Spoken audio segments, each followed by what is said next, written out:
Hi guys, it's me again, Happy Lou Vlog. So today my vlog is fried fish from soup.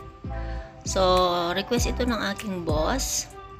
Gusto daw niya matry ang Filipino food. So Guys, ito ang malinis na siya. naisip ko at And then, medyo madali. So slice para ang ating fish pampano yan, malinis na siya and then i-slice ko lang siya sa dalawa.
water para sa ating soup.